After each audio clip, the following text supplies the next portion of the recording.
Same with women. You know what? Women got 5 guys for every girl. They get to take their pick, baby. You're lucky right now. You got a girl sitting next to you. What do you think's smarter, cats or dogs? Cats. Okay, let me point something out to you. Dogs chase balls. They chase sticks. They chase frisbees. They shake.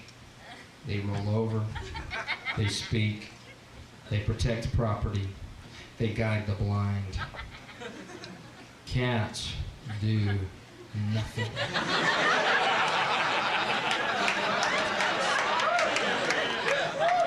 They get fed the same amount.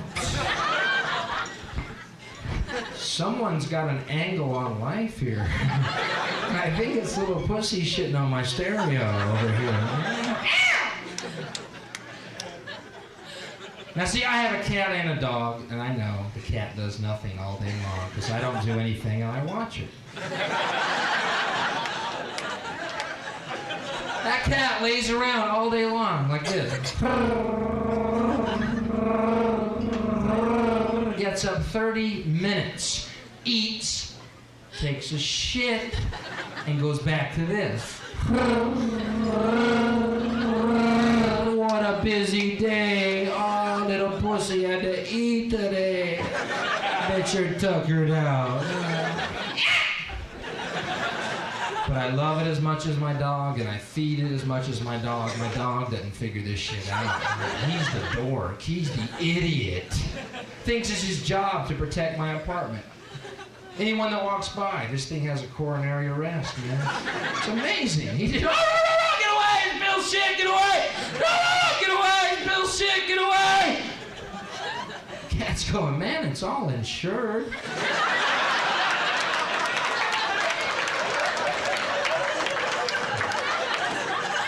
Be cool, man. Can I get another drink up here?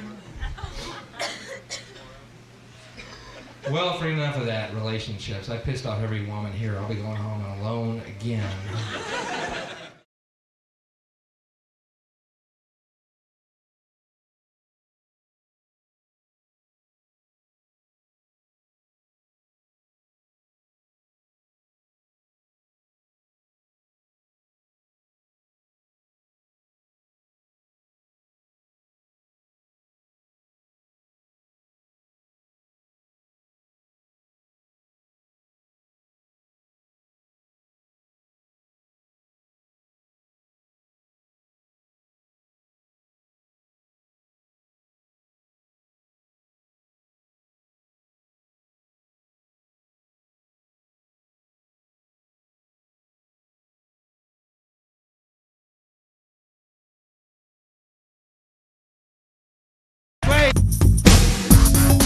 Presenting Bill Hicks.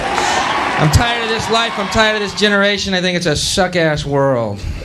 And why is it we live in a world where John Lennon was murdered, yet Barry Manilow continues to put out fucking albums?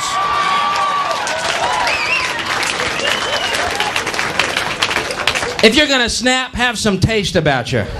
Have some decency about you. Be a murderer fondly remembered. Take out those hack demons from the earth. Leave the good guys to live on, shall you? Okay! I believe we live in the opposite universe where goodness is murdered and mediocrity thrives. It always seems that way, doesn't it? John Lennon murdered, John Kennedy murdered, Robert Kennedy murdered, Martin Luther King murdered, Gandhi murdered, Jesus murdered. Reagan shot, wounded, cancer 8 times. That fucker still walks.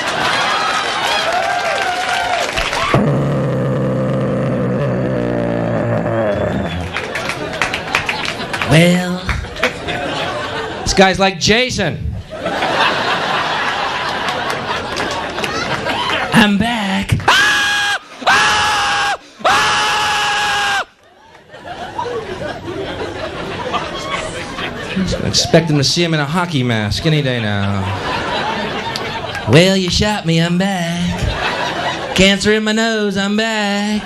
Cancer in my ass, I'm back. Jesus Christ, what's it gonna take? Give us a clue. A syringe of AIDS shot in your jugular, I'll do it. To rid the world of your fascist, stupid presence forever, you demon Ronald Wilson Reagan. 6 letters, 6 letters, 6 letters.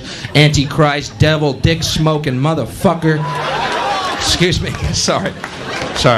You ought to see me when I don't smoke. Woo! Boy, do I get tense. I don't like Ronald Reagan, never have, never will. There's nothing you could possibly say to change my mind, and if you tried, you'd be wrong. Now, I am looking at John Hinckley in a whole new light these days. Hinckley was insane, no doubt about it. All he brought was a .22. John, you kill woodchucks with a .22. And all for the love of Jodie Foster. If that isn't a clue, this guy is out of his fucking mind. I wouldn't run over a bug for Jodie Foster. Now, if it was Phoebe Cates, I might be barnstorming the White House. For you, Phoebe. There's just so much mediocrity in the world, and I'm starting to sound like my dad, but what's happened to music, you know what I mean? What is this Debbie Gibson bullshit? What is this about?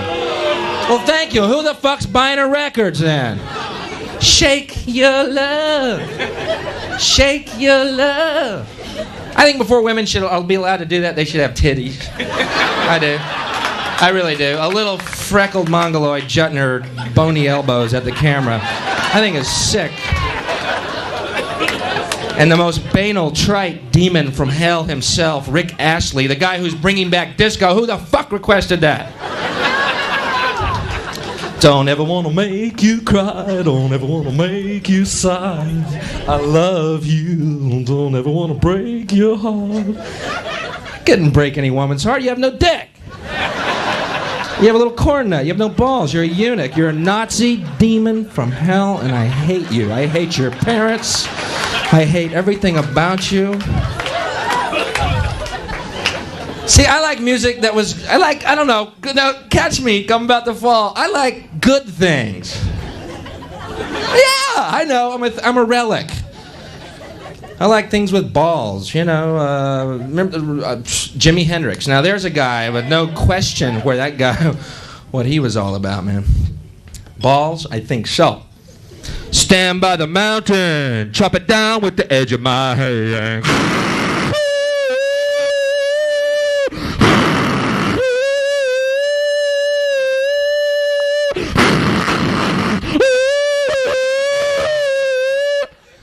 Excuse me, Jimmy? What crawled up your ass and needs to come out? Have you thought about Herbalife? I'll talk you through this, Jimmy. Jimi Hendrix died in a pool of his own vomit, folks. Do you know how much you have to puke to fill up a pool? No diving yet.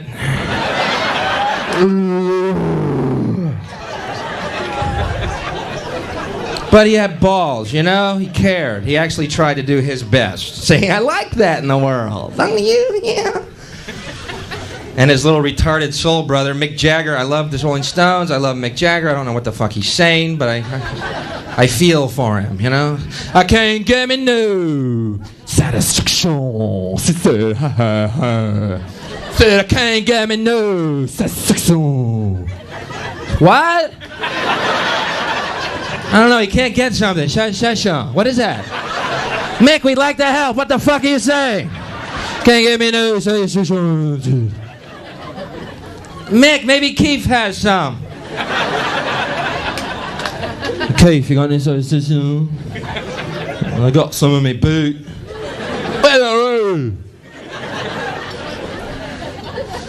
Folks, before I leave, I want to tell you the only piece of information that I have that I'd like to pass on to you because I love you people. And I want the world to live happily in unity forever and ever. Joy, peace, love. Deathless fucking ecstasy, babe. Okay? The Antichrist is upon the earth in physical form, and I know who it is. Curious? I thought Ronald Wilson Reagan, 6 letters, 6 letters, 6 letters, but no, that's too obvious, and he's too stupid to be the Antichrist. So, it has to be somebody who is subtly undermining the quality and the substance of this country and has been doing it for years without our even being aware of it. Someone week after week who brings us the Debbie Gibsons of the world, who brings us the Rick Astleys of the world. This is the Antichrist.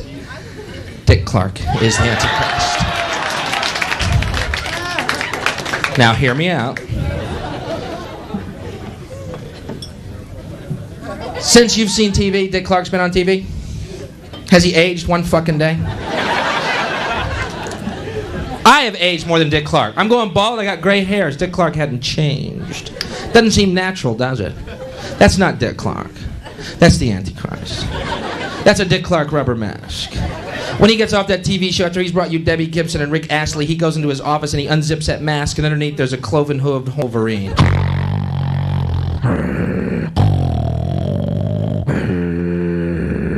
And there's a knock at the door, and the door opens, and Chuck Woolery walks in.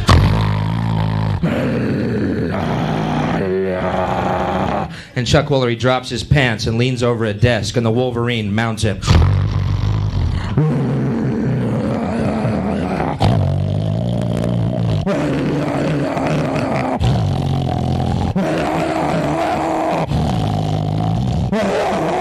And a black worm crawls out of the scaly penis of the Wolverine into the bowels of Chuck Woolery. Chuck Woolery's now pregnant with the brood of the children of the Prince of the Darkness, and in the off-season becomes fat and begins to shit them. Kenny Rogers, Sylvester Stallone, Geraldo, Wham!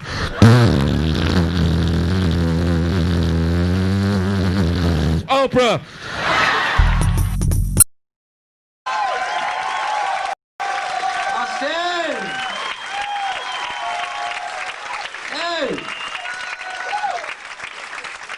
I just like that song, and they have a better stereo than I do. Sorry. I don't do anything with it. It doesn't pertain to the show whatsoever. Like the song, better stereo. So I bring my albums down. I brought my Dylan tapes down here. You know he sings? I didn't know that. I got such a shitty stereo, and all these years I've been buying his albums thinking, what, he plays G and C chords. What's the fucking deal? He's a genius? Apparently there's lyrics. Quite profound. I think he's got potential. How about another hand for Mr. Johnny Torres, the man you just saw, Johnny Torres. Let him know you're here. Let him know you care. Let him know you love it. Let him know my hair sucks. Folks, I appreciate you coming out, and this is a very sentimental evening for me. It's one of my final live performances I will ever do. No biggie, no sour grapes, no bitterness whatsoever. I've loved all 16 years of touring. I love playing the Comedy Pouch in Possum Ridge, Arkansas. I love living in Econo lodges. I've loved the whole fucking trip. Broken relationships, no relationships. I dig it. The thing is, actually, it's good news that actually inspired this. I finally got my own TV show coming out next year on CBS.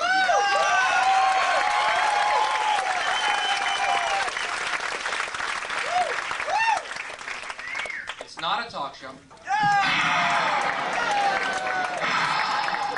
Thank God, thank Buddha, thank Krishna, thank Jesus, thank Mohammed, thank Allah, thank Confucius, thank every fucking God in the book. It's not a talk show. It is a half-hour weekly show that I will host entitled Let's Hunt and Kill Billy Ray Cyrus.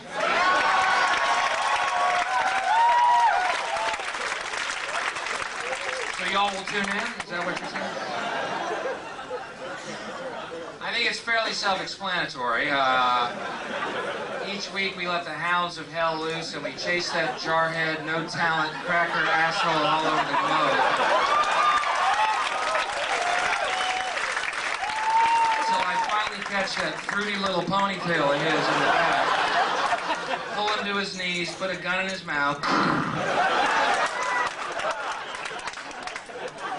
And we'll be back in '95 with Let's Hunt and Kill Michael Bolton. So,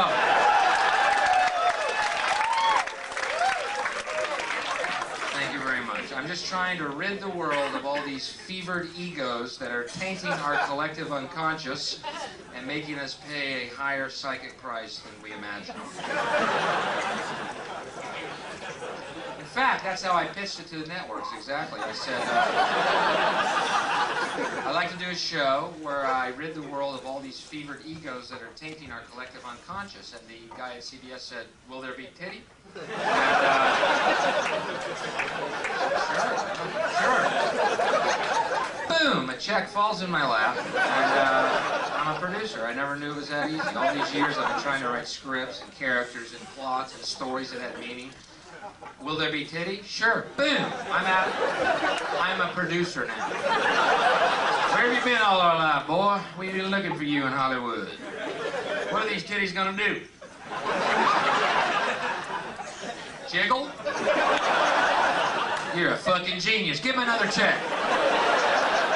I can't write enough checks for you. You've answered our prayers in Hollywood.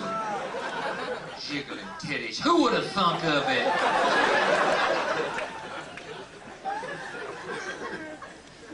And we're kicking it all off. This is what I'm real excited about. And I want y'all to really watch out for this. Our MC Hammer Vanilla Ice Marky Mark Christmas special. And then bring the family and tape it, because it's really exciting. And I don't want to give away any surprises on the show. But the first one we hunt and kill on that show is Marky Mark. Because his pants kept falling around his ankles and he couldn't run away. It's hilarious. I get to crossbow him right in the abs. There's something really delightful about watching him lay face down in a pile of snow and blood seeps out, melting the snow, and he just sinks from view.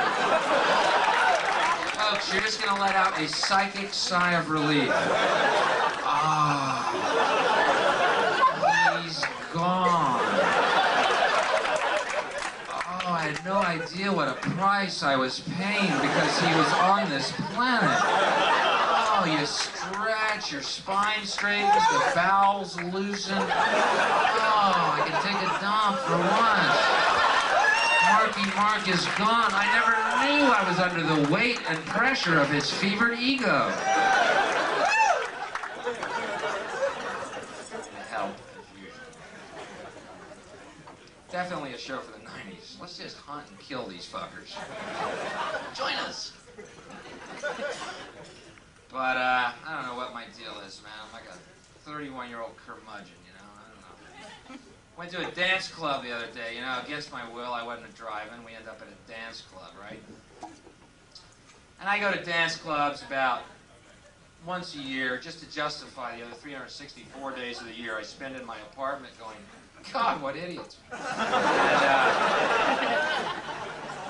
I'm like a camel. I can go to the dance club, fill up my hump with hate. I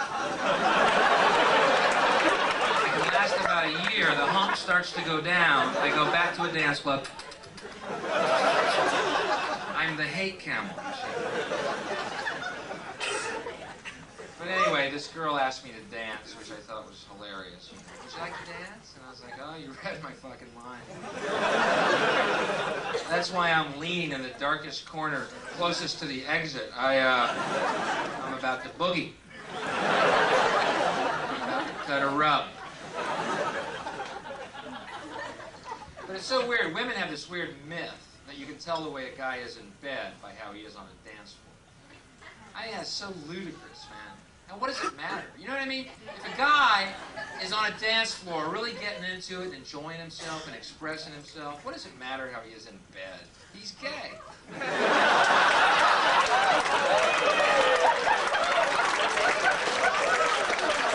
Real men do not dance. They sit, sweat, and curse.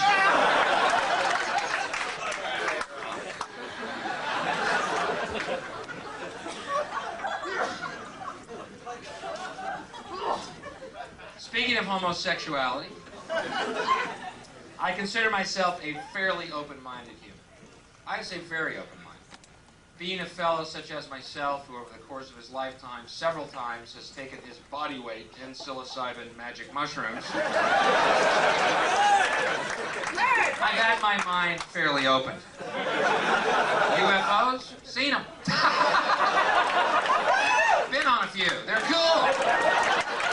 Good gas mileage. Swear to God. with Shirley MacLaine right now. She's clinging to the trunk. I'm hanging by a fucking twig out there. Shirley, take another cap. Come on, the UFO's honking. Let's go.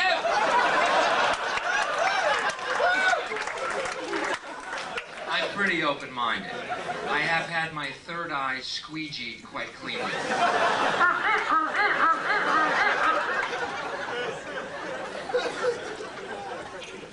But something has come to my attention that has shocked even me. Perhaps you've heard about it. Have you heard about these new grade school books for children to help them understand the gay lifestyles? Do you know what I'm talking about? One of them is called Heathers to Mommies. The other one is called Daddy's New Roommate.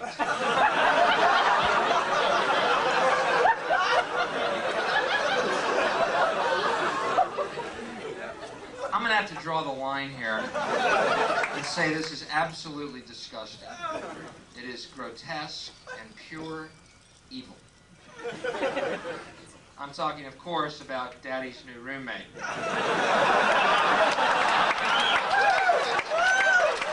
Heather's Two Mommies is quite a fetching read. And, they're hugging on page 7. Go, mommies, go. Ooh, Heather's such a lucky girl. She got two mommies hugging in the kitchen. Ooh, they kiss in chapter 3. Ooh, look at the mommies kiss. I wish I were Heather. Me and my nephew wrestle over that book every night. Uncle Bill, I gotta do my homework. Shut up. Do math. I'm reading this here. Making sure this is okay for you.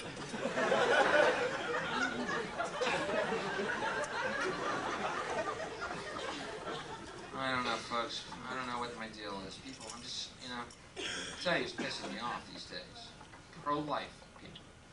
Folks, here's the deal, pro-lifers. You lose, shut up, and go home.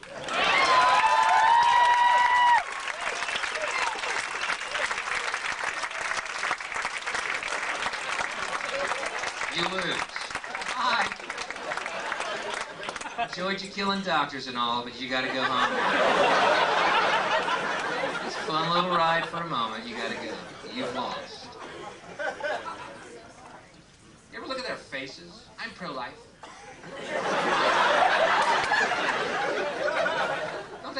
Don't you just want to play Pictionary with them all night long?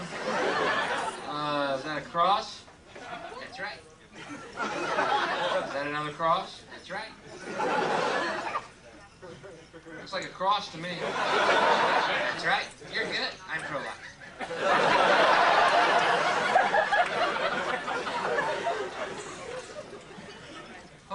I'd hate to be a kid in an orphanage when a pro-life couple comes to adopt, you know what I mean? We're pro-life and we're here to adopt. All the kids just, oh, me, I'm cool, I'm good. 16 to a bed, no problem. Gruel, love it. Just don't send me home with the Flanders, okay?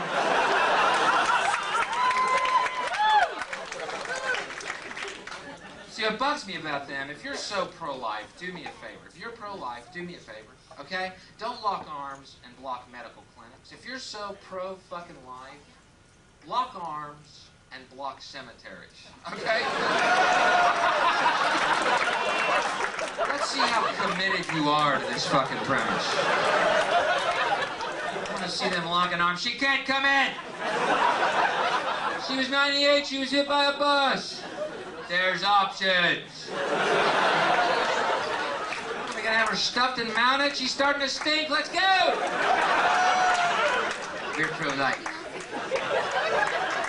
I want to see them at funerals with crowbars opening up caskets. Get out. There will be no death. No death!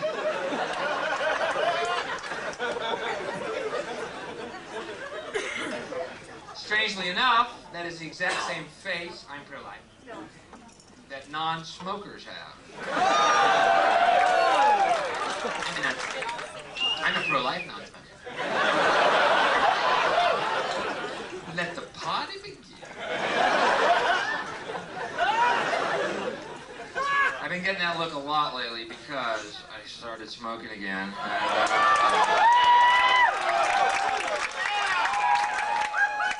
And performing a abortions. So yeah,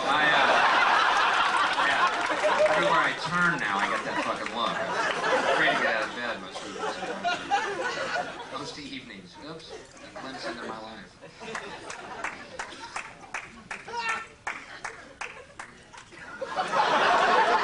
Well, you're opening a pack back there. Yeah, I started smoking again. The hook's deep, man. What can I fucking tell you? I went 9 months without it, and then they fucking dropped it in the water, and there I was.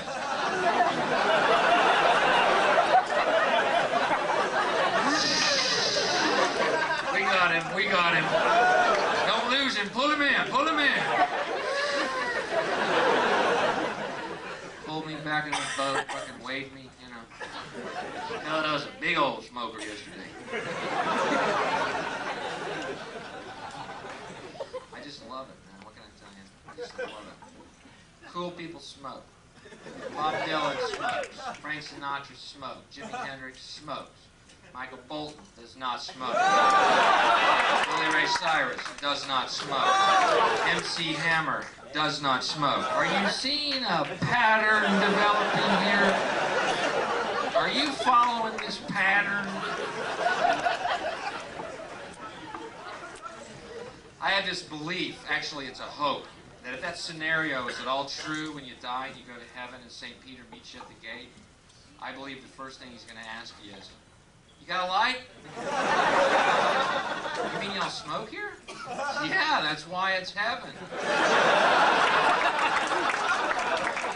These aren't clouds, this is cigarette smoke, buddy. Hell is non-smoking. You want to check them out for a second? Sure. I can't believe what they do to their bodies. It smells like an ashtray. Why do they want to do that to their bodies? I don't want to smell their secondary smoke. I'm trying to eat my food. Someone next to me is smoking. God, how hellish. No shit. Light up and come on in. Hendrix is on harp tonight.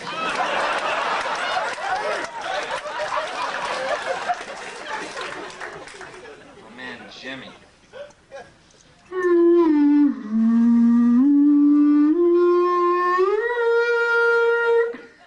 The guy was playing his cock, basically. They strung his cock and he played his cock.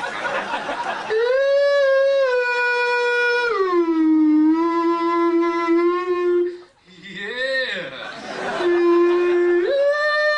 All right. Hendrix language, I don't get it personally. Yeah. All-inclusive positivity there. That's why I like Keith Richards too. Boy, Keith went over the edge years ago.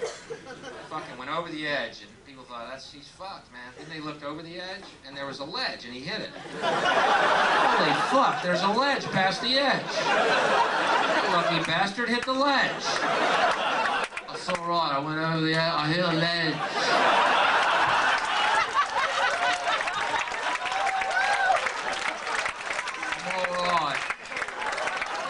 Ledge beyond the edge. Throw down my guitar, feel the riff coming on. Lucky son of a bitch. I never looked over the edge before. Wow. Scrawny bastard hit a ledge.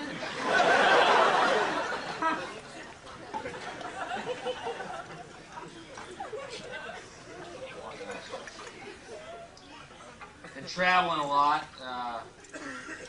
Was over in Australia. That was interesting. Anyone here ever been to Australia? Fascinating place, man, wasn't it? Dig this. As big as the U.S. is geographically, picture that. As big as the U.S., with as few people living there as are in this room right now. A lot of leg room down under. Apartments, $1 a month. 2,000-acre den. Picture that. We could throw a party.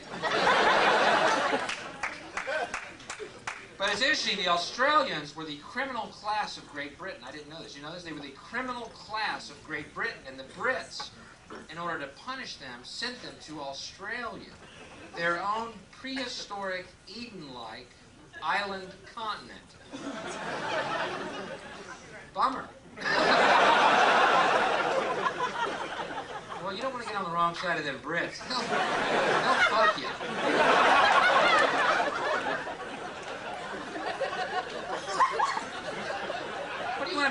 primary really soared in Great Britain when people figured out where they were going to be sent to. Let me get this straight. You keep the shitty weather and the shitty food.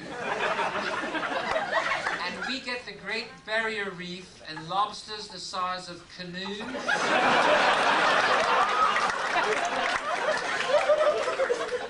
I'm Jack the Ripper. No, I'm Jack the Ripper. I'm Jack the Ripper. I'm Jack the Ripper. We're all Jack the Ripper. Where's the fucking boat?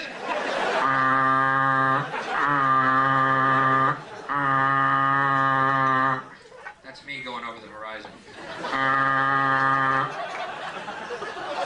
Down under, you see.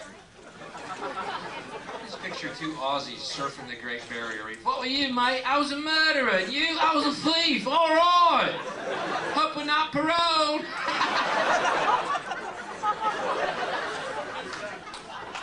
Trying to figure out the exact punishment they went through there. I was over in Australia during Easter. That was interesting to note. They celebrate Easter the same way we do, commemorating the death and resurrection of Jesus by telling our children a giant bunny rabbit left chocolate eggs in the night. Now, I've read the Bible. Can't find the word bunny or chocolate anywhere in the fucking book. Why those two things? Why not goldfish left Lincoln logs in our sock drawers, you know? As long as you're making shit up, go hog wild. At least a goldfish with a Lincoln log on its back going across your floor to the sock drawer has miraculous connotations.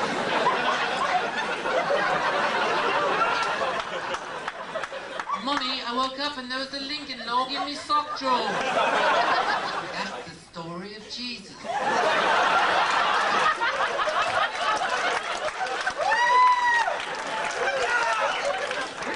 Shit from? Y'all have different books of the Bible than I do? Are y'all Gideons? Who the fuck are the Gideons, too? You ever seen one? No. Ever met one? No. But they're everywhere. Running around the whole world putting Bibles in hotel rooms. Every hotel room. This Bible was placed here by a Gideon. When? I've been here all day. I ain't seen shit. I saw the housekeeper come and go. I saw the minibar guy come and go. I've never laid eyes on a fucking Gideon. What are they, ninjas? I'm gonna capture a Gideon. It's gonna be my new hobby. I'm gonna call the front desk and go, yeah, I don't seem to have a Bible in my room.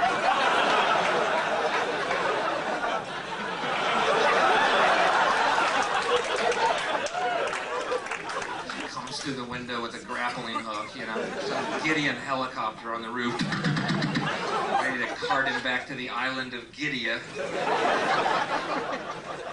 non-stop Bible production going on. Fuck are the Gideons? Where are they from? Gideon?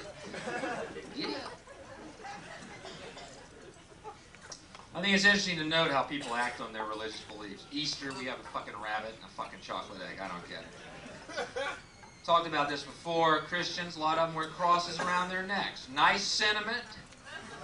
But do you think when Jesus comes back, he really wants to see a fucking cross? Ow. Maybe why he hadn't shown up yet. They're going, God, they're still wearing crosses. I'm not going. Fuck it. No, they totally missed the point. I'm not fucking going. No, I'm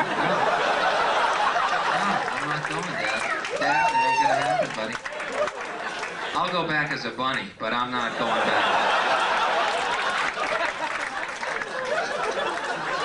Hey, aren't you Jesus? No, I'm a big bunny rabbit. Shut up. Here's a chocolate egg. That's about all you can handle spiritually at this point.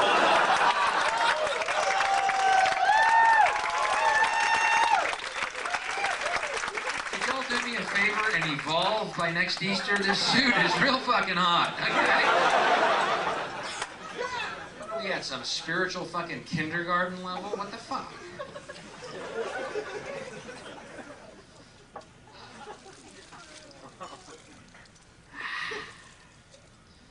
confession time, folks.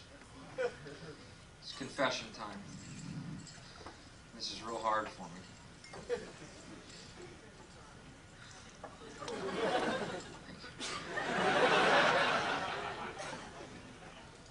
Is anyone here like me in that they are compelled, no, obsessed, drawn beyond their will to watch the show Cops every fucking night? And I'm not alone? Oh, thank God. Hi, I'm Bill. I'm a Cops watcher. Hi, Bill. You're in the right place. I can't miss an episode. It is so compelling. I'm like a guy with a sore tooth. I can't quit touching it. When that show comes on, ow, ow, oh, Cops, ow. I've never been in so many trailer parks, man. Every night I'm in a different trailer. Ow. I could buy a trailer now. I know so much about them from that show. Ow! Oh, that's a double wide.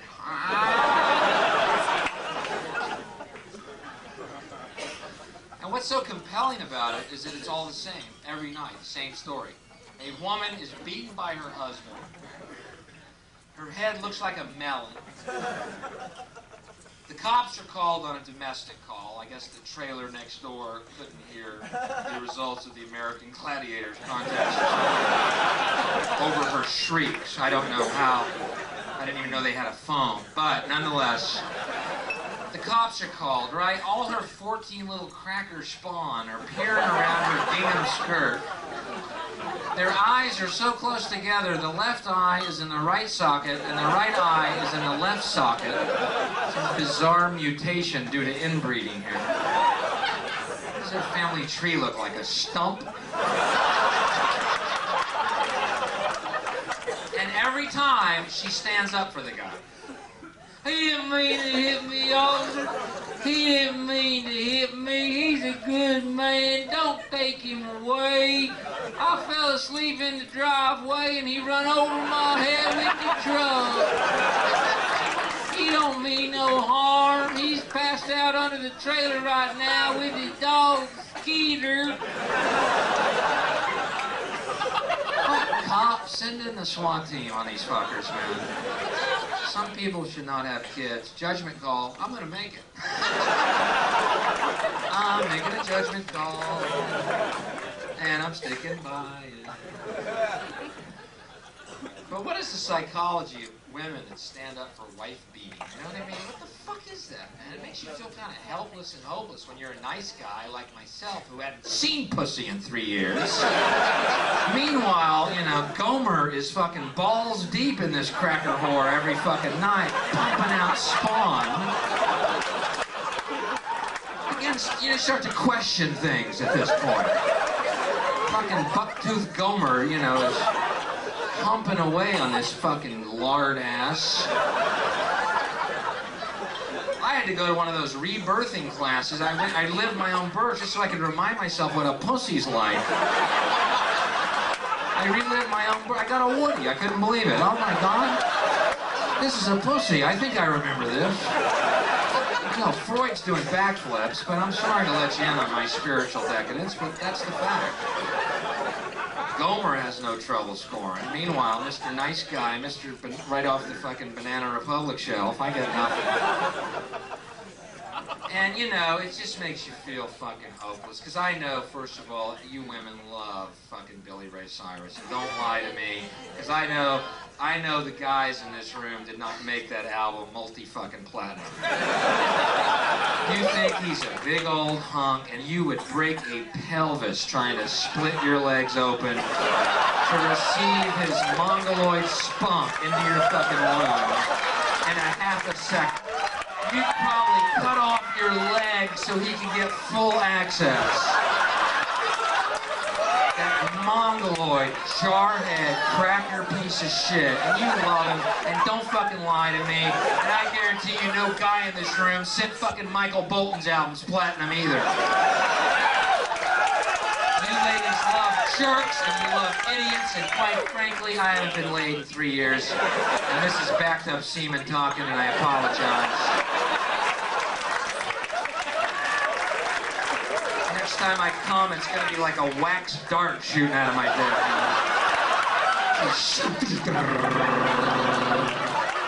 Woman killed by semen dart. News at 11. It's got to be Hicks. Hicks finally scored.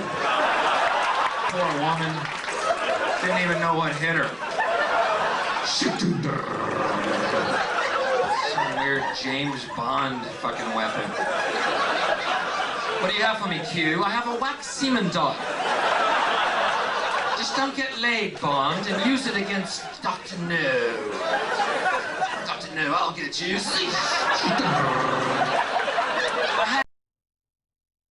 He has an HBO one-night standout, Showtime special, and his new album is called Relentless. Bill Hicks. How you doing, man? Good, Alan. Good to see you. Beard, I love it. I know. When did you grow it in? Just a couple of weeks, 3 weeks now, and I'm going, I don't know about why you did it, but I'm going through a Rasputin, Kenny Rogers period in my life. I was going to go through a Jesus period, but Rasputin got laid a lot more than Jesus. So pick your heroes wisely. Do you have any heroes? No. It doesn't seem like you like a lot of people. I listen to the album, laugh out loud, but it doesn't seem like you're happy about a lot of things. Well, you know, people say that a lot after my show. They go like, "What do you have against America? You don't I love America." That's why I'm pissed off. Yeah. These people are not Americans. So it's an odd thing. They've got everyone so brainwashed where someone talking about freedom is now un-American. I don't know what to tell you, folks. You just met Bill Clinton? Somebody told me? Yeah, I was in Cleveland, and he just came up there the day after Bush's speech. And it was good. People were really want to put their hope in something, and you saw the Republican convention. Yeah. People really want to put their hope in something, and you saw the Republican convention. Yeah, yeah. And you're from Houston. So what was that like? You know, first of all, every time they showed something from Houston, they would go, "Here we are in Houston, Texas," and they showed this two-step band. I lived there my whole life, never seen these guys. It could be the year 3000, God willing, we make it that far, and they will go, "Well, the shuttle's taking off from Houston, and here's Houston." It's like it's some intergalactic, you know, hayseed ride. But I've never seen those people, and but I did watch the convention. It was quite embarrassing. It was like watching the live-action version of Animal Farm. We are more equal than you. Did you talk? We are more equal than you. Did you talk to Clinton at all? No. No? No. You going to vote for him? Yeah. Because you believe in his policies, or it's just a vote against Bush? Vote against Bush. Anything but Bush. If Satan were running against Bush, which I know is impossible because they're on the same ticket, I'm saying if they were, I would still vote for Satan. You know, I just can't believe we're heading this way, you know. Only the Republicans can make human rights a bipartisan issue, you know. These liberals, they think people should eat. Guilty. But, I mean, everything you stand for, but you love pornography, right? Let's talk about that for a minute. Not a popular platform to have. $3 billion a year. I want to show you. I don't make that much. Yeah, do we have that still ready in the booth, Paley? There it is. Look at this right up there. This is a billboard of a shot taken in upstate New York. Real men don't use porn. They have an astronaut there and a doctor and a judge and everything. What do you think about that? Well, I'm curious about what the astronaut uses while he's circling the Earth up there. Real men don't. I can't wait till I have solid food. I mean, what does he fantasize about? So, but why do you like pornography? Well, what does he fantasize about? So, but why do you like pornography? Well, I think it's art. You know, and I think people that don't think it's art are just jealous, you know. I admit it's a fluid type of art, but, no, I just, you know, play devil's advocate to everything. Whatever these real men do, I'm the opposite. That's all. Now, on your album, too, there's a parental advisory, label, which is probably a dream come true for you. Right. There's also the one I put on. Okay, now we're going to turn this around, and on the back you have your own. And I'll tell you what, I'll read this. It says, this album contains everything your parents hate, everything the church preaches against, and everything the government fears. Hicks. Now, do you think this is a form of censorship, putting the sticker on like that? I don't, because it's not censored, but I do believe it helps sales. And I tell you, what does it tell you about an album that doesn't have a warning? Hey, this album has everything you thought of when you were in your 3rd grade. You know what I mean? Who buys an album that doesn't have a warning on it? Now, comedy albums aren't that popular these days. Why come out? You know, why come out with a comedy album? Usually everything's on video or... Well, the reason I like the album, and you're right, it's not like these are giant sellers, but the reason I like doing it is because you can do an idea from beginning to end. It's not like doing a TV shot. And also you can do material that you can't see on TV, even on HBO. I mean, there's stuff on here that, you know, I'd like to think is fairly realistic beliefs people have, but you don't see, I'd like to think, is fairly realistic beliefs people have, but you don't see elucidated anywhere. Now, your one-night stand, you touched on some of these topics, but you really didn't get to go all out. Is that what you mean? You have an hour's worth that you really want to put out there? And right. This is 56 minutes. So. Yeah. And a lot's lost on the visuals. You know, that's one of the things that used to bug me about comedy albums, when you'd hear, you know, so anyway, you know, they should have inserts of the guy doing the things, you know, but there's some loss. But I really think that, to me, it's like leaving a body of work, and these are ideas that I don't hear anyone saying. Did you ever have trouble, like, I know you had some trouble with Letterman at one point talking about certain things. Is that true? Yeah. That is. At one point talking about certain things. Is that true? Yeah, that is true. What happened? Well, you know, growing up in Texas, I and my friends always were entertained by TV evangelists, okay? And we used to watch them. They were our entertainment. And we had material on them years before the PTL scandal happened. And anyway, I was doing material in that vein, that these guys were shysters, you know, and religious-type material. And at the time I did it on Letterman, they said, yo, you can't say this about these guys. These are preachers, right? So anyway, I did it anyway, because I didn't have, I don't know, when you do shots, it's not like you planned the alternate set. No. No. You're stuck with what you got. Right, yeah, it's like, okay, I'll cancel that and go to the funny stuff. Thanks for catching me. You know, I've been kind of working on this. Yeah, cancel that. We got to cut away, and we'll talk about this when we come back. Exactly what happened on Letterman, man. You're dissing me, man. Bill Hicks, but I won't kiss your ass. We'll be right back.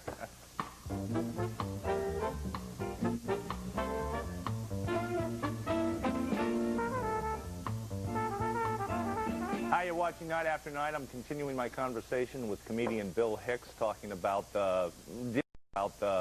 dealing with television. Well, have you been watching the late night talk show wars? I mean, does this excite you? You know, I surrendered to all of them, man. It doesn't excite me. I was thinking, you know, about the rumors of Letterman leaving. I think you should be up for his job there. Yeah, they have to go with someone a lot safer. Plus, I enjoy my job here. I don't mind making, like, well, would it change if I told you I'd just come from NBC and they wanted me to bring you the offer?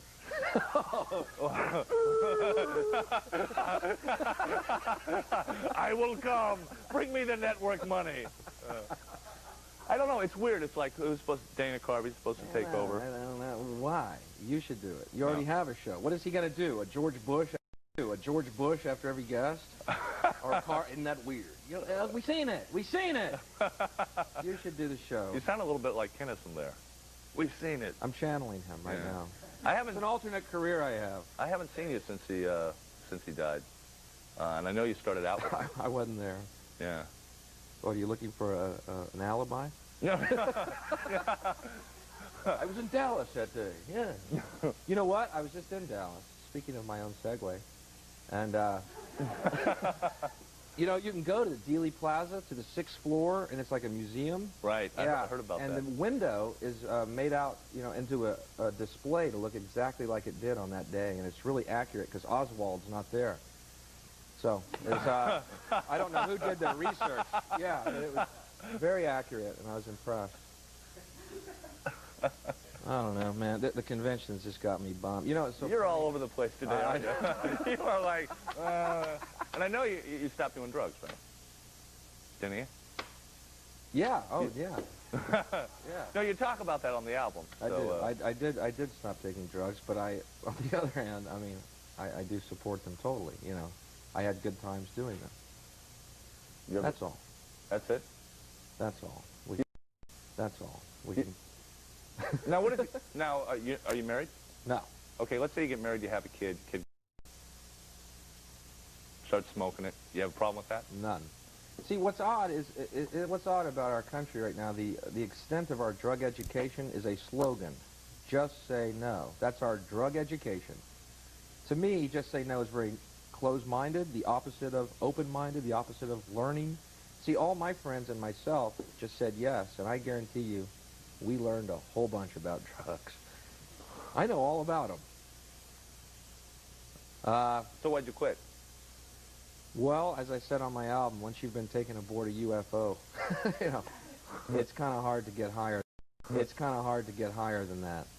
Now, you just talked before the show about going out to the desert. You live out in L.A. now, right? And looking for UFOs. Is that your goal in life, really, to be put on a UFO? I mean, it's nothing I'm counting on. I haven't sold the furniture yet, but you know, I mean, I make myself available. But you know, at the very least, to go look for UFOs at night. If you don't see one, you sure have a good night of being away from people. But people are idiots. Did you see the people during the convention? I love this, wearing Desert Storm T-shirts with "Buy American" buttons on. Oh, the Iraqis are wondering about that as they're getting bombed. What happened to Buy American? Well, everything except oil. Now, you were just in Europe? Yeah, I was in England. Now, how do the audiences react to you know, what you say over there about? I mean, you talk about America a lot. Definitely, and they love it because they share the same beliefs I do. They have the benefit of objectivity, which I think a lot of Americans don't. I have the benefit of objectivity because I've seen America from a UFO. It gives you a perspective. But they're great, and I was over there during the riots, which was hilarious because the Brits were trying to sympathize with me, you know. I'm trying to catch news of the riots. They have 4 channels, all of them playing snooker. So, you know, L.A. burns to ground, but here's Jimmy White with the long shot, you know. But they're over there going, you know, oh, Bill, crime is horrible. It's terrible here, too, the crime. I'm like, shut up, man. This is, you know, Hobbiton, and I'm Bilbo Hicks, all right? They have crime, I swear to God, on the front page of the paper, you'll read articles like, today, some hooligans knocked over a dustbin in Shaftesbury. Ooh, the hooligans are loose. All these editorials, what if they become ruffians? You know, I don't even know what a hooligan is. I think I could take 20 or 30 of them. Bring them on. Well, what's coming up next for you? Anything?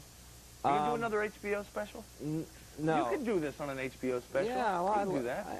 I think that might be coming up, hopefully. I'm going to England to do a special. Kind of a Don't Look Back Bob Dylan documentary type thing in November.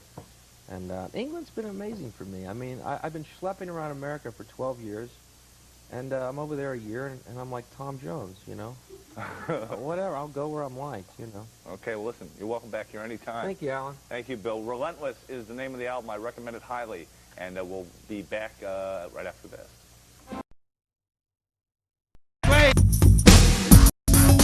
Presenting Bill Hicks. I'm tired of this life. I'm tired of this generation. I think it's a suck-ass world. And why is it we live in a world where John Lennon was murdered, yet Barry Manilow continues to put out fucking albums?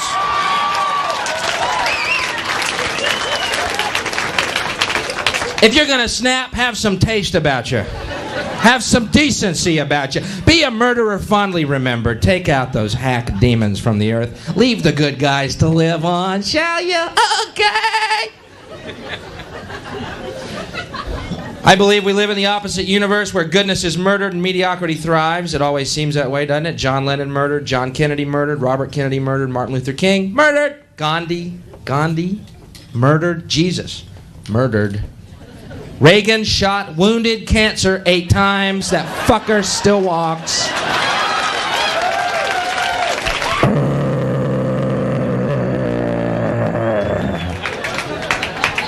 Well, this guy's like Jason. I'm back. Ah! Ah! Ah! I'm expecting to see him in a hockey mask any day now. Well, you shot me, I'm back. Cancer in my nose, I'm back. Cancer in my ass, I'm back. Jesus Christ, what's it gonna take? Give us a clue. A syringe of AIDS shot in your jugular, I'll do it. To rid the world of your fascist, stupid presence forever, you demon Ronald Wilson Reagan. 6 letters, 6 letters, 6 letters. Antichrist, devil, dick smoking motherfucker. Excuse me. Sorry. You ought to see me when I don't smoke. Woo! Boy, do I get tense. I don't like Ronald Reagan. Never have, never will. There's nothing you could possibly say to change my mind. And if you tried, you'd be wrong. Now, I am looking at John Hinckley in a whole new light these days. Hinckley was insane, no doubt about it. All he brought was a .22. John, you kill woodchucks with a .22. And all for the love of Jodie Foster. If that isn't a clue, this guy is out of his fucking mind. I wouldn't run over a bug for Jodie Foster. Now, if it was Phoebe Cates, I might be barnstorming the White House. For you, Phoebe. There's just so much mediocrity in the world, and I'm starting to sound like my dad, but what's happened to music, you know what I mean? What is this Debbie Gibson bullshit? What is this about? Well, thank you. Who the fuck's buying her records, then? Shake your love. Shake your love. I think before women should be allowed to do that, they should have titties. I do. I really do. A little freckled mongoloid jutting her bony elbows at the camera. I think it's sick. And the most banal, trite demon from hell himself, Rick Astley, the guy who's bringing back disco. Who the fuck requested that? Don't ever want to make you cry, don't ever want to make you sigh. I love you, don't ever want to break your heart. Couldn't break any woman's heart, you have no dick. You have a little corn nut, you have no balls, you're a eunuch, you're a Nazi demon from hell, and I hate you. I hate your parents, I hate everything about you. See, I like music that was, I don't know, now catch me, I'm about to fall. I like good things. Yeah, I know, I'm a relic. I like things with balls, you know, remember Jimi Hendrix. Now there's a guy, but no question where that guy, what he was all about, man. Balls, I think so. Stand by the mountain, chop it down with the edge of my hand.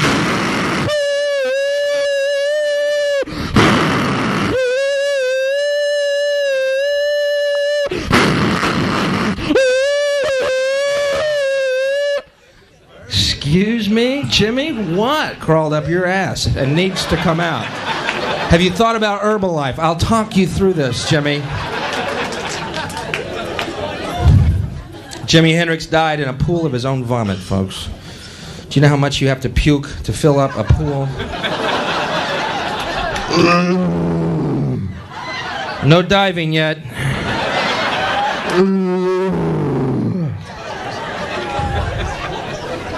But he had balls, you know? He cared. He actually tried to do his best. Saying, I like that in the world. Don't you? Yeah. And his little retarded soul brother, Mick Jagger. I love the Rolling Stones. I love Mick Jagger. I don't know what the fuck he's saying, but I feel for him, you know? I can't get me no satisfaction. Said I can't get me no satisfaction. What? don't know, he can't get something. What is that? Mick, we'd like to help. What the fuck are you saying? Can't give me no. Mick, maybe Keith has some. Keith, you got any solution? I got some in my boot.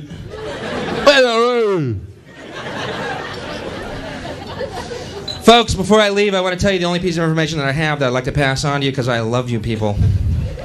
And I want the world to live happily in unity forever and ever. Joy, peace, love. Deathless fucking ecstasy, babe. Okay? The Antichrist is upon the earth in physical form, and I know who it is. Curious? I thought Ronald Wilson Reagan, 6 letters, but no, that's too obvious, and he's too stupid to be the Antichrist. So, it has to be somebody who is subtly undermining the quality and the substance of this country and has been doing it for years without our even being aware of it. Someone week after week who brings us the Debbie Gibsons of the world, who brings us the Rick Astleys of the world. This is the Antichrist.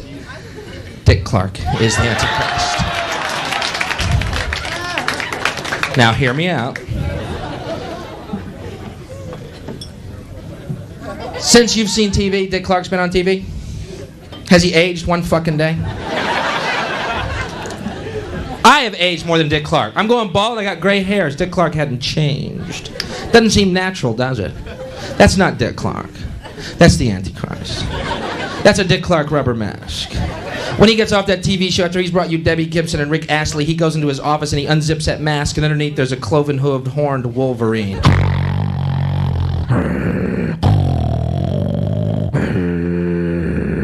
And there's a knock at the door, and the door opens, and Chuck Woolery walks in.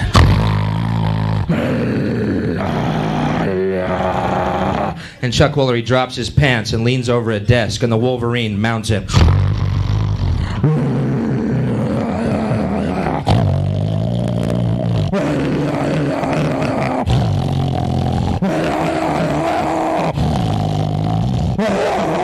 And a black worm crawls out of the scaly penis of the Wolverine into the bowels of Chuck Woolery. Chuck Woolery's now pregnant with the brood of the children of the Prince of the Darkness, and in the off-season becomes fat and begins to shit them. Kenny Rogers, Sylvester Stallone, Geraldo, Wham!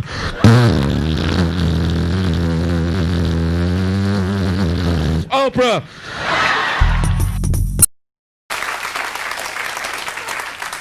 I flatly deny the charge of sexual harassment.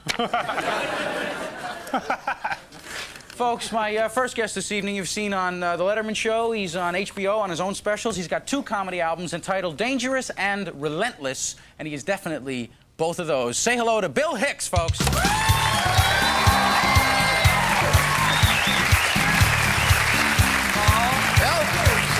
welcome back. Have a seat. Nice to have you back. How you doing? I'm doing well. Yourself? I'm doing pretty good, except for this, controversy. The Clarence Thomas? Yeah, right. I'm involved with that, yeah. I tell you what. I put the pubic hair in the Coke, by the way. I wrote The Exorcist. Was that in the intro?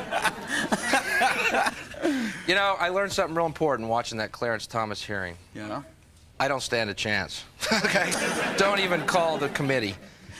Mr. Hicks, are you familiar at all with a video series called Clam Lappers Volume 1 through 90?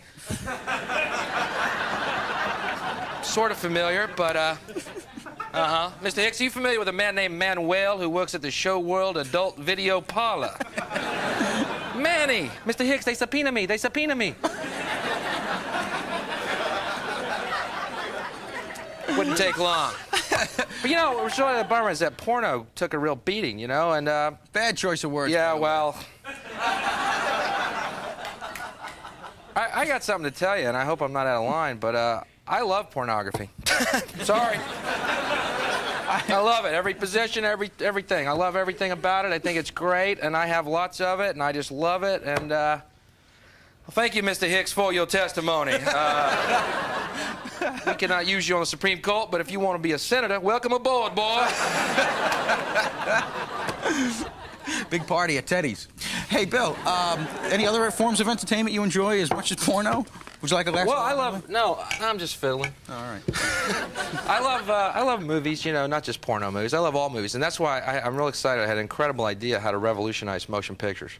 I'm watching Terminator 2, phenomenal stunts, right? I'm thinking to myself, there's no way they can top these stunts in a movie again. You know what I mean? You can't top this unless they start using terminally ill people as stuntmen in pictures. Well, now hear me out. I know this sounds crazy. Well, I know, you know, some people think that sounds cruel, but, you know, I think it's more cruel to leave your loved ones dying in some sterile hospital room surrounded by strangers. Forget that. Put them in the films. You want your grandmother dying alone, or do you want her to meet Chuck Norris? She's out of her misery. You've seen the greatest film of all time. Wow, he kicked her head right off her body. That was great. It looks so real. He's wiping her brain off his shoe. Look. How do they do that? Not one of my more popular theories. Yeah. I don't see that going into execution very quickly. Again, another poor choice of words. Bill, you still smoking? Yeah. You haven't given it up, huh? I'm trying to quit. You're like a radical smoker. I know. I tried to quit, which is not in character, but I did. No, it's not. How recently was that? It was like a year ago, and I'm still traumatized over it. And no, I did acupuncture, which helps reduce smoking, and it really worked. It's an ancient Chinese technique where they take needles and poke little holes in the filters of all your cigarettes. Maybe you didn't go to a real good guy. We live in such a weird culture, man. Remember that when Yul Brynner died and came out with that commercial after he was dead? Yeah, now that was an effective one. I'm Yul Brynner and I'm dead now. Wow, what the hell's this guy selling? I'm all ears. I'm Yul Brynner and I'm dead now because I smoke cigarettes. Pretty scary. But they could have done that with anyone. They could have done it with that Jim Hicks guy, too. Remember that guy, the health nut who died while jogging? Let's see his commercial. I'm Jim Hicks and I'm dead now. I don't know what the hell happened. I jogged every day, ate nothing but tofu, swam 500 laps every morning, I'm dead. Yul Brynner drank, smoked, and scored every night of his life. He's dead. Shoot. Well, they say people who quit smoking say that all their senses get sharper. That they Yeah, can but smell better, taste better, and all that. Yeah. Your sense of smell comes. I live in New York City. I don't want my sense of smell back, all right? Is that urine? Woo! I think I smell a dead guy. Honey, look, a dead guy covered in urine. All right. So glad I quit smoking. I never would have found him. New York, New York. Well, now a lot of non-smokers are getting pretty vocal about their rights. So in New York, you're really running the risk of lighting up a cigarette in a restaurant. Yeah, well, I know what they want to see. I'm Bill Hicks and I'm dead now because I smoke cigarettes. Cigarettes didn't kill me. A bunch of non-smokers kicked the tar out of me one night. I tried to run. They had more energy than I. I tried to hide. They heard me wheezing. Many of them smelled me. There he is. Get him, get him, get him. Is it? Do you find confrontations with non-smokers? Well, I'll tell you, I'm going to read an article to you. This is an absolutely true article about that mass murder in Luby's down in Texas. Mr. Joy. This is a friend of yours, wasn't he? Yeah. Henner crashed through the window and started shooting everyone, but mostly he shot people in the no-smoking section. They got it the worst.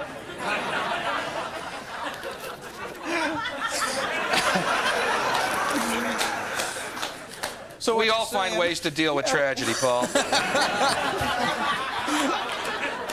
So what you're saying, smoking saved your life? Well, you know, he got in there, he looks over at smoking, his eyes squint up, he can't see. Over here, there's day glow, you know, running gear, people eating salads. Oh. Now, where did you grow up? You didn't grow up in New York, did you? No, I grew up in the South. Where? Texas, right? Texas, right. It's got its own peculiar life. I once saw a sign in Texas for a drive-through snake farm. Seemed a bit cruel.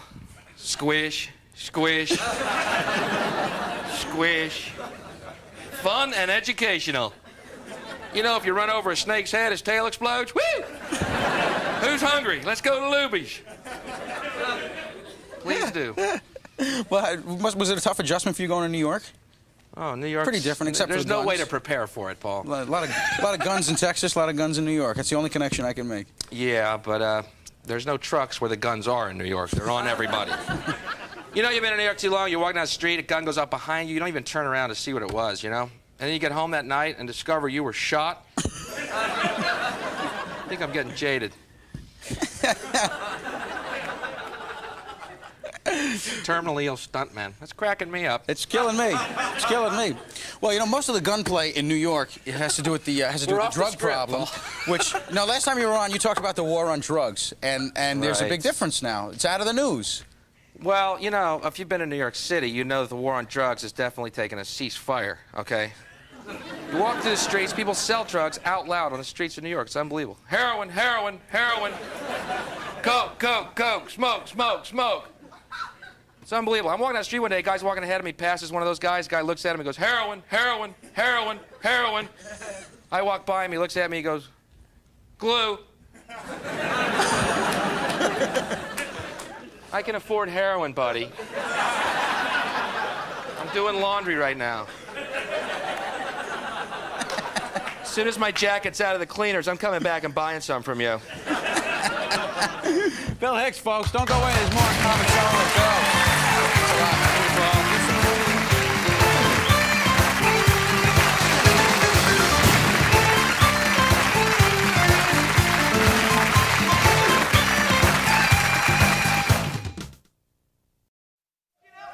Yo! It's great to be here, wherever I am. I always love it when I'm here. If I've never been here before, it's great to be back. And pardon the way I'm dressed. I just got back from a wedding in Cowley, and I'd like you to meet my new bride, but she's hurling in the toilet right now, and she'll be out later as soon as she's done. All right, one at a time now. Let's go now. Gonna have to take a number. People often ask me where I stand politically. It's not that I disagree with Bush's economic policy or his foreign policy. It's that I believe he was a child of Satan here to destroy the planet Earth. A little to the left. And it's weird. Politics does make strange bedfellows, man. You know, when the dust settles to see what side you're on. It's really odd. You know what I mean? I was reading in the paper on Wednesday after the election's over, and there's a quote from Saddam Hussein going, "We have nothing against America. We just want to see George Bush beheaded and his head kicked down the road like a soccer ball." I'm thinking, that's what I want to see. Cool, me and Hussein, we're like this, man. Saddam. You know Hussein is just still laughing in some basement bunker somewhere when that fucking election came around and he lost, huh? That's what bugged me. Hussein's still in power. That's the crack up of all time to me, you know. CIA has a plot to get rid of him. It's a plot they've used before to get rid of world leaders. The only problem they're having is convincing Hussein, you know, to fly to Dallas. And, yeah, but I think once there, the plan is fairly, you know, we got it. It's pretty operable. Can't say Dallas doesn't love you, Saddam. But, see, you know what bugged me about the whole election? Was that they made it, you know, they totally reduced this to this worship of money, and that's what they made the whole election about, was taxes, you know, voting with your wallet. You know what I mean? People would say to me, Bill, you vote for Clinton, he's going to raise your taxes. Okay? I mean, he'll tell you he's not, but he's gonna. A vote for Clinton is a vote for higher taxes, Bill. See, I have news for you, folks. There's other reasons not to vote for George Bush than taxes, okay? I don't know what's happened to us as a world. Maybe 12 years of republicanism has made us think this way. But the reason I didn't vote for George Bush is because George Bush, along with Ronald Reagan, presided over an administration whose policies towards South America included genocide. So, yeah, you see, the reason I didn't vote for him is because he's a mass murderer. Yeah, I'll pay that extra nickel on, you know, a liter of petrol, just knowing little brown kids aren't being clubbed to death like baby seals in Honduras, so Pepsi can put a plant down there. I'll pay the extra nickel. And Bush looking horrible the last few days. It was wonderful to watch. He was just whiny and he looked terrible. He looked like Skeletor, man. For Halloween, they put a candle in the back of his throat and he went out as a jack-o'-lantern. But he's trying to buy votes, you know. He sells 164 fighter jets to South Korea. He sells 240 tanks to Kuwait. And then he has these speeches where he goes, "We still live in a dangerous world. Thanks to you." Fuck, before that, Kuwait had rocks, man. He authorizes the production of more stealth bombers. The invisible fighter jet, I guess to help us defend ourselves against the invisible countries that threaten us every fucking day. To be named later. And I'm looking around the globe. There's no one that can threaten America ever again. It's over. We know Russia was a fucking lie anyway. There's nothing there. There's nothing anywhere. How does it feel to find out we are the evil empire? There's no one who can threaten us, man. And I'm talking now only of countries we don't arm first. Okay, so if you want to argue on that level, you have a point. We keep arming these little countries and then go and blowing the shit out of them. We're like the bullies of the globe. We're like Jack Palance in the movie Shane throwing the pistol at the sheep herder's feet. Pick it up.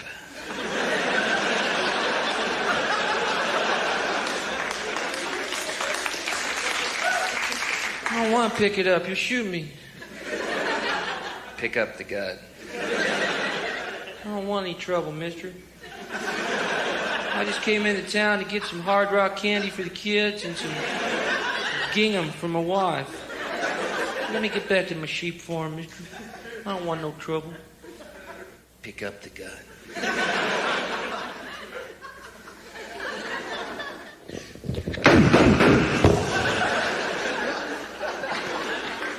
You all saw him. He had a gun. America. That's my little Western skit. You know? Find out Bush has sold weapons to Iraq since '86. Some of your fuckers have been selling weapons to him, too. Huh? That's what bugged me about Bush, man. This whole thing about him being the foreign policy expert. You know what I mean? Yeah, well, you know, when it comes to foreign policy, George Bush is the man I trust. He's got the, experience and the... Look at the coalition against Iraq. Incredible. Incredible. That huge coalition, that giant coalition that included England. Yeah, that must have been hard. The two predominantly white nations going blowing the shit out of this little brown nation. What a hard sell that must have been for John Major, huh? John, George Bush, how are you? Good. We have a disgruntled masses getting really bored here. How about a little fireworks? Well, let's go through the Rolodex. No, Noriega got him. Oh, here's one. Saddam Hussein. That'll look good. Let's go kill some sand niggers, yeah? Brilliant. We'll be there. Right. We'll be there. Brilliant. Yes, we've already armed them too. It's brilliant. We know exactly what we're up against. It's brilliant. What a huge coalition it was, you know? Oh, France had a couple of planes in there. Yeah. We told them, put a few fucking planes in or Mickey Mouse leaves the country. All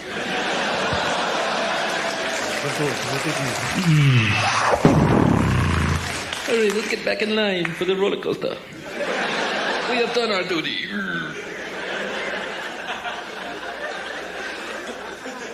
Selling weapons since '86 to Iraq. And I wondered about that during the Persian Gulf War, those intelligence reports before it all started. Oh, Iraq, they have incredible weapons. Incredible weapons.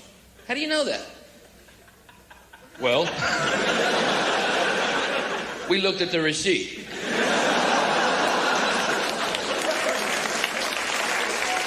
But as soon as that check clears, we're going in. What time's the bank open? 8? We're going in at 9. For God and country and here's a flag. Whatever symbol y'all need. Let's go! Come on, we're killing sand niggers. Let's go! He's a Hitler. Saddam Hussein is a Hitler. What does that make you, Goebbels? Quit arming him. He's a Hitler. He was your friend last week. He's a Hitler now. Trying to motivate people, you know? It's unbelievable how they got him. People were just like, he's a Hitler. Yeah, Bush, get it real, man. You like dogs, don't you? Yeah, we love dogs. Well, we have an intelligent report that says here Saddam Hussein likes to fuck dogs in the ass and then take their spine out and use it as a toothpick. You're shitting me. Let's go kill this guy. I had no idea he was that much of a maniac. This is for Rover. That's what intelligence reports say. He's a Hitler. He fucks dogs. I don't know. You sure that's true? You like kittens? I like kittens. You're cute. He boils them and eats them. Fucker. This is for Fluffy. Say anything they want, you say, and you'll follow them, because we are the docile masses. We're the puppet people. Oh, put it on our TV, it's true. Put it on our TV, it's true. We're the puppet people. Hey, guide us, you fucking scum. Hey, we're the puppet people. And we are. I was here during the riots. That was weird. That's the last time I was here. This time was an election. Last time a riot. I came over the day the riots happened, too. That was what was so weird about it. I left L.A. Bye, Bill. Enjoy England. I will. Y'all have fun while I'm gone. We will, Bill. Bye. Bye. See you. Landed Heathrow Airport 11 hours later, passing newspaper stand. L.A. burns to ground.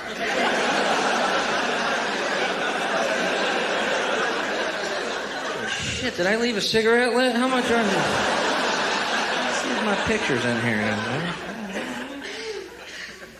Right? And I'm over here trying to get news of the riots, right? You got 4 channels. All 4 are playing snooker for no fucking apparent reason. What is this? Different angles of the table? For north-south coverage of snooker, turn to BBC 2. For east-west coverage of snooker, turn to BBC 1. For the overhead view, turn to BBC 3.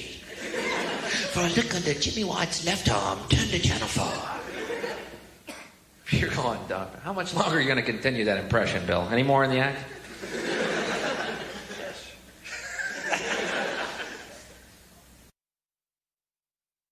Who is this guy, Jimmy White? Last time I was here at riots, I turned on TV, there's snooker Jimmy White. 9 months earlier, the last thing I saw when I left the hotel room, turned the TV off before I did, what's that? Jimmy fucking White. Does this guy have a bad home life or something? Let's get him home. Let's iron that vest. I mean, I like snooker, don't get me wrong, you know. I think it's a little slow, you know. Perhaps could use some livening up. You know what snooker could use? Riot. That'd be cool as cues. I figured out why it's so long, man. It's because this little fucking old guy, not the 2 players, this little old guy keeps taking the balls out of the pockets and putting them back on. Hey, you asshole, he got it in, let's go. The game's almost over, and he has to come over again.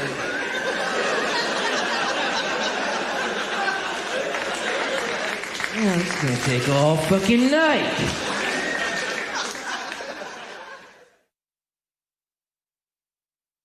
So I'm trying to get news of the riots. Nothing but snooker on, right? And all my friends here are trying to sympathize with me. Oh, Bill, crime is horrible. If it's any consolation, Bill, crime is horrible here, too. Shut up. This is Hobbiton, and I'm Bilbo Hicks, okay? You live in a fairyland. Fucking crime. I was reading the papers here. You have crime like, yesterday, some hooligans knocked over a dustbin in Shaftesbury. The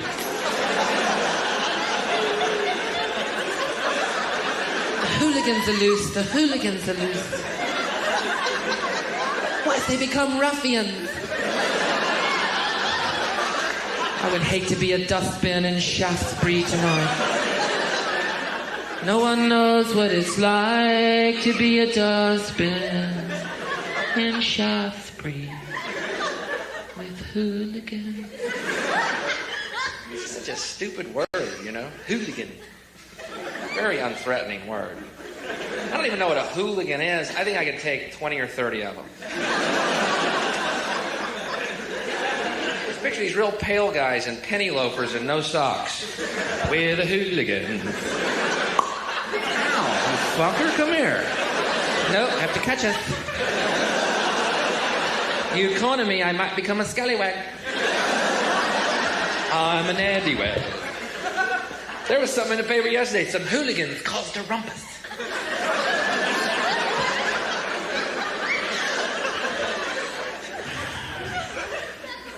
Not quite the same as Crip and blood. Cutting. A little more telling. Blood. Hooligan. Bloods versus the hooligans. Hey, man, what you doing, motherfucker? Come here. Got to catch up. There, I'll try you now. There. Catch your skinny, pale ass. How's that? Oh, he got me in the rumpus. The blood hit me in the rumpus. There you go. Crip, blood, rumpus. I don't know. You do not have crime like we have, and you should be very grateful. Our crime is like, yesterday a student beheaded his teacher, named best in class. Holding up the head.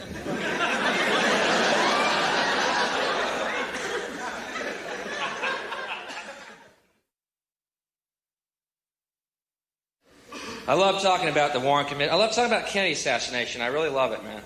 I was just down in Dallas, Texas.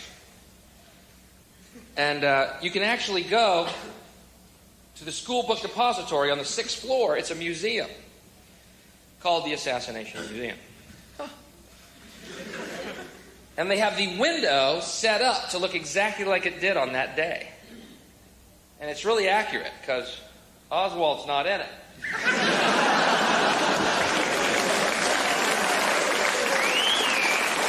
Incredible, painstaking detail. I don't know who did the research, but I applaud them. But it's true. It's called a sniper's nest. And the boxes are set up. It's glassed in. You can't actually get to the window.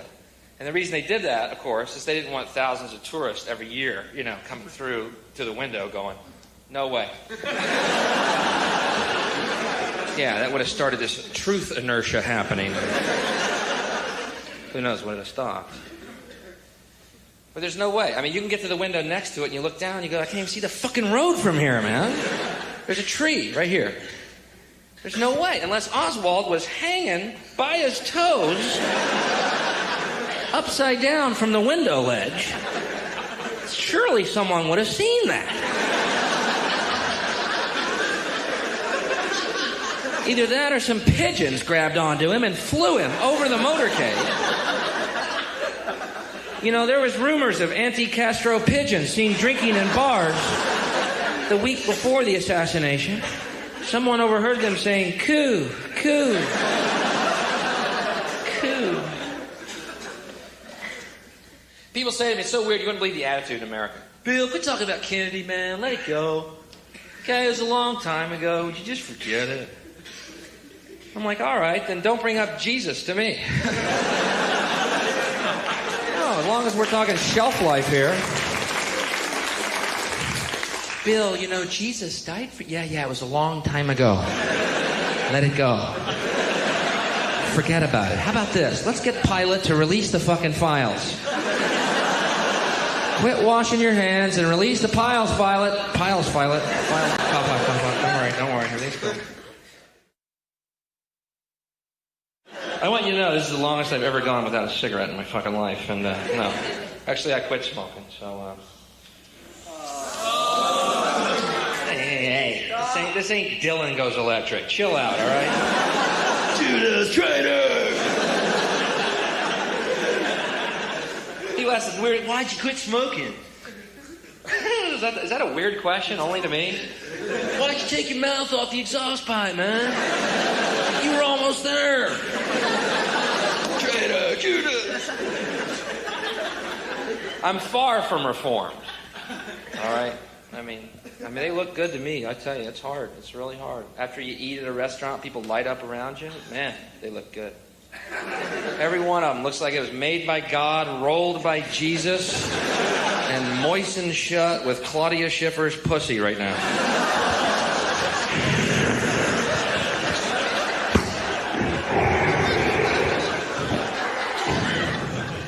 Golly, that looks tasty.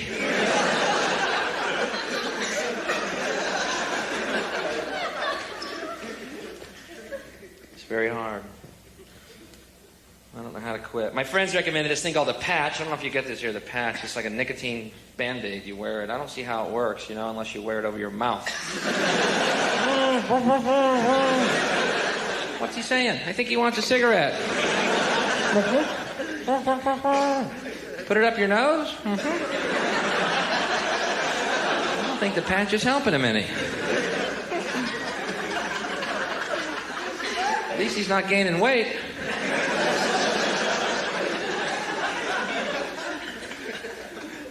I was walking through Central Park and I saw an old man smoking. Nothing makes a smoker happier than to see an old person smoking. This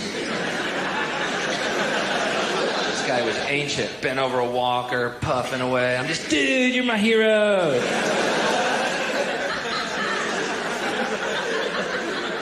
Guy your age smoking, man, that's great. He goes, what? I'm 28.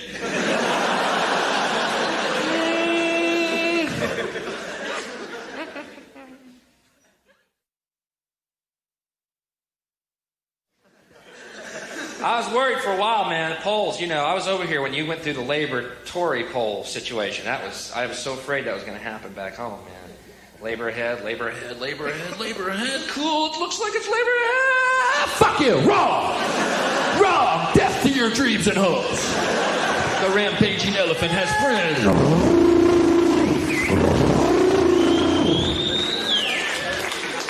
See, I wonder how real this whole thing is, man. You know, do people actually get in there and vote with their fucking wallets again? Or did they vote for Labor and then that fucking old guy from the snooker game go over and take their vote?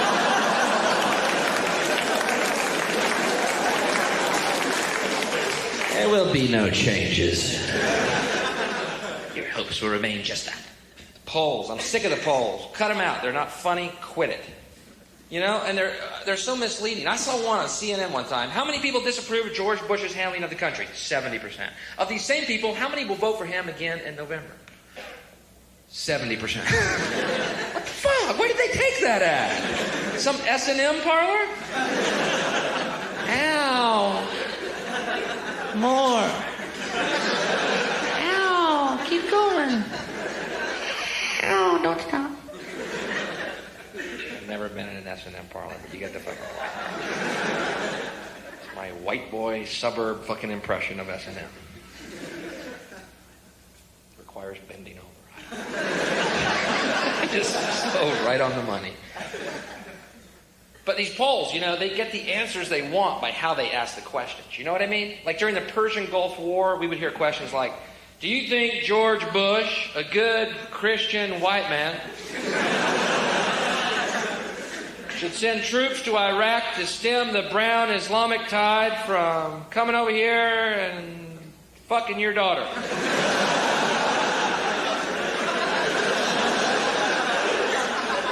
Let's say I'm for this war. 98% of all Americans support the war. That's just it. Guess it was in that 2% fucking percent.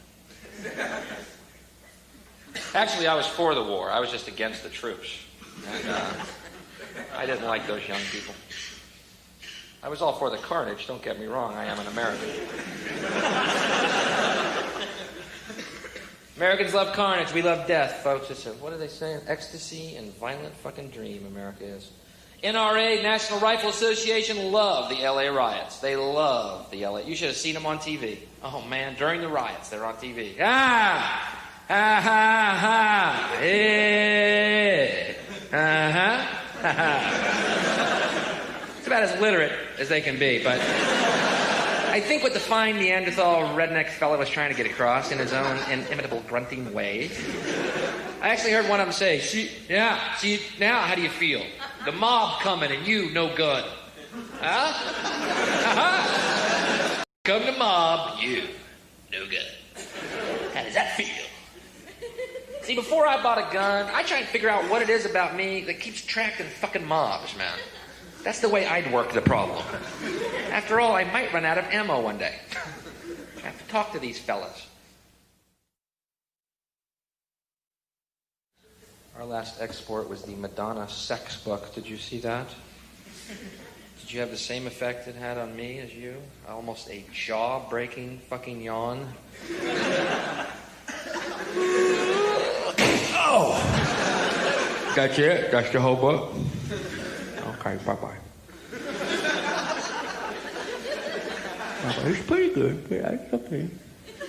25 pounds for that thing? Man, for 25 pounds, you can actually have sex. Twice if you're in cow league. Yes, they have to make ends meet.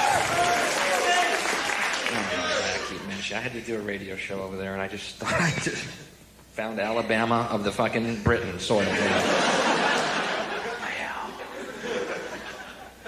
This is where Oscar Wilde went to school. Cowley? No, across the river. Oh, okay.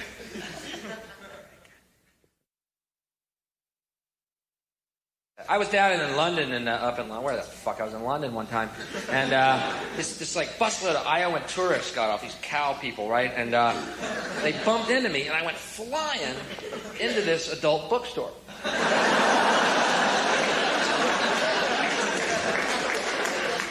My hand was in my pocket, and I go, oh, shit, I gotta get out of here. And money flies out of my hand onto the counter. This guy hands me a magazine. I'm just embarrassed. I'm beat red, and I figure I better get home to the hotel and throw this away instantly. Get to the room, throw it towards the garbage can. It breaks open on the garbage can and opens face up on my bed. But I'm looking at your English porno, and I'm chuckling to myself, wondering what the fucking joke is here. There's these blue dots over everything. Okay, yeah, I'm the only one here with the fucking fetishes, right? Bill, we really don't read porno. We're in college. We read poetry and art and science. While you frequent the seedy, sticky-floored porno theaters, we are planning your future and the future of the entire world. Great. Well, anyway, I'll tell you what it's like. Save you a field trip. There's these blue dots over all the things. I mean, like, there's a guy standing here naked like this. There's a woman kneeling naked like this. And there's a blue dot right here. Wonder what you're doing. It's very strange. I mean, to go that far, then put a blue dot over it. I don't get it. And then I saw a club that said live sex show on stage down in the West End. I wonder what a bummer that must be to have to be the guy that holds the blue dot.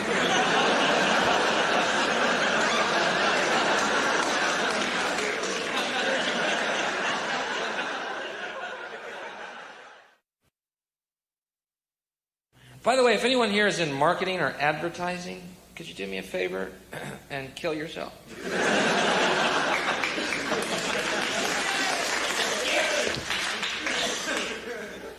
So sick of the idea of marketing, man. You know what they do to movies now? Do you know they did this? It's unbelievable. They show movies to a test audience before the movie is released, then change the movie depending on how these 200 random yahoos liked it or did not like it. As though we are all the same. As though we share the same taste. I think a quick perusal of my video collection will tell you many of us walk to the beat of our own drummer. I saw this movie this year, Basic Instinct. How many of y'all saw this piece of shit film? Horrible film. Like a bad Streets of San Francisco episode. I kept waiting to see Carl Malden show up in drag as one of Sharon Stone's lesbian lovers. He looked the part, lacked only the lumberjack shirt. He would have been perfect, but no. Anyway, come to find out, all the lesbian sex scenes were cut out of this film. All the lesbian sex scenes were cut out of this film because a test audience was turned off by them.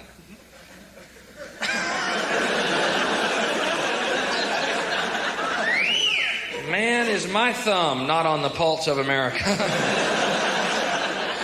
I don't want to seem like Randy Pan the goat boy, but that's the only reason I went to that piece of shit film, you know. If I had been in that test audience, the only one out front protesting that film would have been Michael Douglas demanding his part be put back in. I swear I was in that movie. I swear I was. Was Bill Hicks in that test audience? Goat boy called it like he's...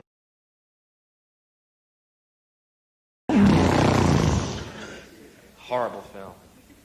Just like Madonna's sex book, all it's meant to do is titillate a completely neutered and docile fucking consumer community, which we have become. What do people say about that film? It's great. Why? You get to see Sharon Stone's pussy. Ooh, the hallmark of art. Yeah, you get to see her pussy for 1/8 of a second. I timed it. Don't blink, you might miss the plot. That's how bad this film is. 40 minutes into it, you're going, what a piece of shit. She goes...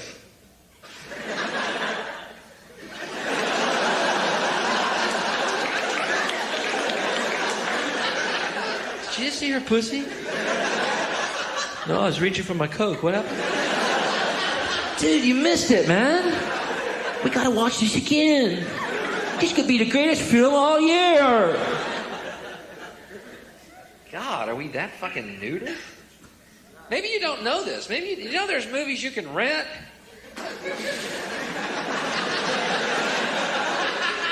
Nothing but pussy. Did y'all know that? Swear to God, 1/8 of a second of plot, the rest of the film, pussy. The numbers are exactly reversed. One line of dialogue. I'd like to see your pussy. Boom.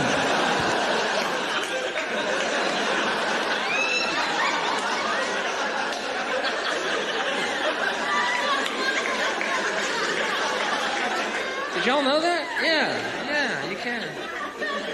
I'd prefer if people did that instead of paying for this Hollywood titillation horse shit that comes out that's supposedly for adults. Save paying Joe Esterhaus any more money for these scripts, that fat, no-talent fucking whale who needs to die in front of his children on the kitchen floor with a blood bubble coming out of his left nostril and et cetera, et cetera. He wrote that. Remember the ad for Basic Instinct? Basic Instinct, from the writer of Flashdance.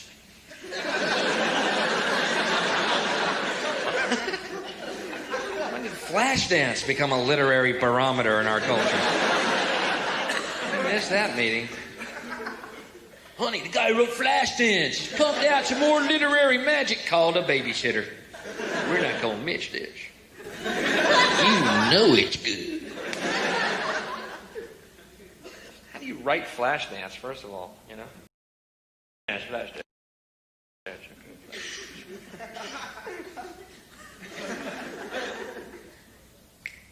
Young girl shows titties. There. That's fucking brilliant, Joe. Can we give you $1 million for that? That's pretty genius. But can you top yourself in Basic Instinct?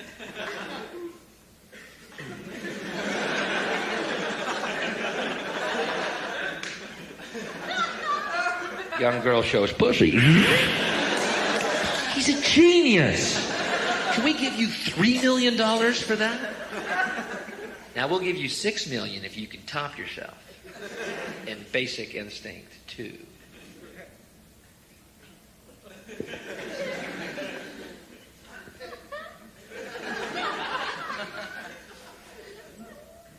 Young girl shows titties and pussy. God almighty, he's a fucking genius.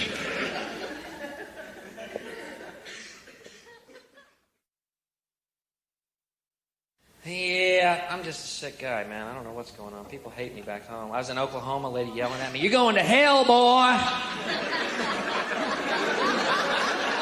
Fuck it, I'm already in Oklahoma, lady. Fuck it, man. Say something that might scare me, like my return ticket is canceled.